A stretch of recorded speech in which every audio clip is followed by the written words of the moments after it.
আজকে আমাদের আলোচনার বিষয় হলো স্বামী বিবেকানন্দের উপর একটি সংক্ষিপ্ত নিবন্ধ বা টিকা। স্বামী বিবেকানন্দ সম্বন্ধে জানতে হলে বা এখান থেকে যে ইম্পর্টেন্ট কোশ্চেন গুলো আসে সেগুলোই মূলত এই বিষয়ের উপর আলোচনা করা হয়েছে।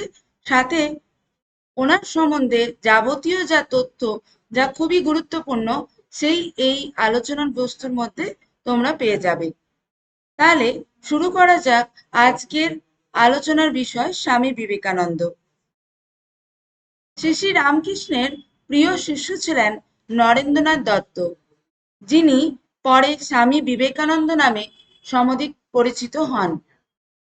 গুরু রামকৃষ্ণের মৃত্যুর পর গুরুর আদর্শ অনুসরণ করে শিব জ্ঞানের জীব সেবার জন্য 1897 সালে বেলুড় মঠ প্রতিষ্ঠা করেন। ভারতে জাতীয়তাবাদী বিকাশে যাদের ভূমিকা সর্বাধিক তাদের মধ্যে অন্যতম হলেন স্বামী বিবেকানন্দ। এই লাইনের মধ্যে একটি গুরুত্বপূর্ণ প্রশ্ন হচ্ছে, বেলুড় মঠ কবে প্রতিষ্ঠিত হয়? 1897 সালে। স্বামী বিবেকানন্দ একজন সন্ন্যাসী হলেও ভারতীয়দের স্বাধীনতার জন্য, ভারতীয়দের মন থেকে কুসংস্কার দূরীভূত করার জন্য, বিশেষ করে জাতীয়তাবোধ বিকাশের জন্য তিনি বিশেষ পরিচিতি লাভ করেন এবং অতি জনপ্রিয় হয়ে ওঠেন। তিনি কি কি কার্যাবলী গ্রহণ করেছিলেন? বিবেকানন্দের চিন্তাধারা ছিল নতুন ভারত গঠন। তার মহাজাগরণের বাণীগুলি দেশের জাতীয়তাবাদের বিকাশ ঘটিয়েছিল। এতদিন পর্যন্ত ভারতবর্ষ অন্ধকারে নিমজ্জিত ছিল। মানুষের চিন্তন মনন অন্ধকারে নিমজ্জিত এবং কুসংস্কার ছিন্ন। নতুন কিছু ভাবধারাকে গ্রহণ বা নতুন ভাবে কোনো কিছু চিন্তন করার ক্ষমতা ভারতবাসীরা হারিয়ে ফেলেছিল। কিন্তু স্বামী বিবেকানন্দের স্বপ্ন ছিল, তার চোখে নতুন স্বপ্ন ছিল নতুন ভারত গঠন করার। এই উদ্দেশ্যে তিনি বেশ কিছু গ্রন্থ রচনা করেন, যার মধ্যে অতি উল্লেখযোগ্য, যা বিভিন্ন সময় বিভিন্ন পরীক্ষায় প্রশ্ন করা হয়ে থাকে, কয়েকটি গ্রন্থের নাম। সেক্ষেত্রে মনে রাখতে হবে বর্তমান ভারত, পরিব্রাজক, জ্ঞানযোগ, রাজযোগ। এই গ্রন্থগুলি বাঙালি বিপ্লবীদের প্রেরণা দেয়। তিনি দেশবাসীর উদ্দেশ্যে নানা বাণী প্রয়োগ করেছিলেন, যেমন অতিষ্ঠিত জাগ্রত, অভি, অর্থাৎ যারা ঘুমিয়ে রয়েছ তারা জেগে ওঠো, এটাই তোমাদের জেগে ওঠার সময়। তিনি আমেরিকার শিকাগো শহরে বিশ্ব ধর্ম সম্মেলনে হিন্দু ধর্মের শ্রেষ্ঠত্ব প্রচার করেছিলেন।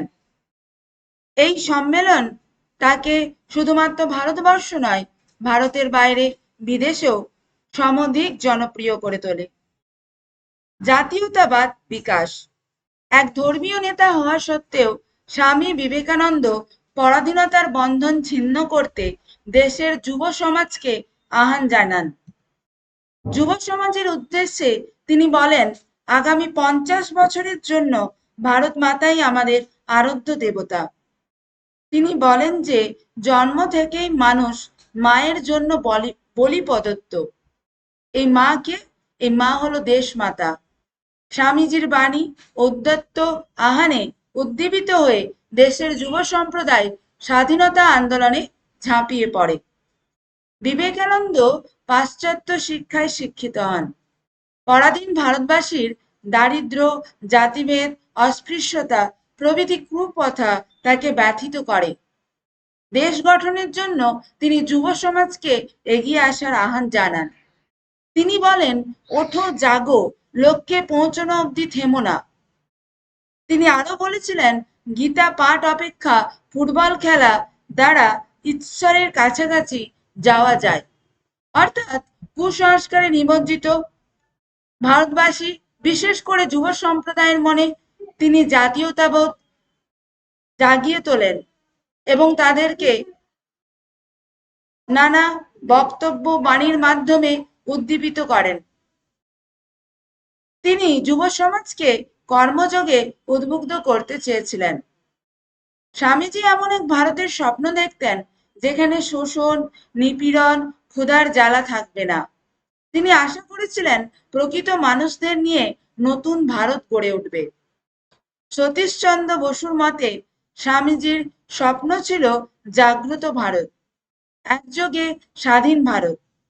বিবেকানন্দ 1893 সালে শিকাগোর বিশ্ব ধর্ম সম্মেলনে হিন্দু ধর্মের অদ্বৈত বেদান্তবাদের জয় ঘোষণা করেছিলেন। তার ধর্ম হলো মানুষ তৈরি ধর্ম। তিনি অন্য কোনো ধর্ম না, তিনি মানুষ তৈরি ধর্মকে মানুষের মনে জাতীয়তাবাদ জাগিয়ে তুলে সকলের জন্য উন্নতি ঘটানোর জন্য, ভালো করার জন্য এক নতুন ধর্ম তৈরি করেছিলেন বা চেষ্টা চালিয়ে গিয়েছিলেন। সেই ধর্ম হলো মানুষ তৈরির ধর্ম। মানবিক আদর্শ, সমাজ কল্যাণের উদ্দেশ্যে তিনি 1 মে 1897 সালে রামকৃষ্ণ মিশন প্রতিষ্ঠা করেন। ভারতের মধ্যে রামকৃষ্ণ মিশনের 83টি শাখা আছে এবং ভারতের বাইরে প্রায় 112টি শাখা ছড়িয়ে রয়েছে। এখন তা আরো বৃদ্ধি পাচ্ছে। স্বামীজি মানবতার মধ্যে দেবত্বাকে খুঁজে পেয়েছিলেন। স্বদেশ ও স্বদেশবাসীর পাশাপাশি বিশ্ব মানবাত্মার মুক্তি লাভই ছিল তার স্বপ্ন। স্বামীজির স্মরণে আজও প্রতি বছর 12ই জানুয়ারি তার জন্মদিন পালন করা হয়ে থাকে এবং তার বাণী, তার লিখিত গ্রন্থ আমাদের আজও, আমাদের যুব সমাজকে আজও উদ্দীপিত করে এবং তার এই ধর্ম বাণী এগিয়ে নিতে সাহায্য করবে ভারতবর্ষকে নতুন ভারত গঠনের স্বপ্নে।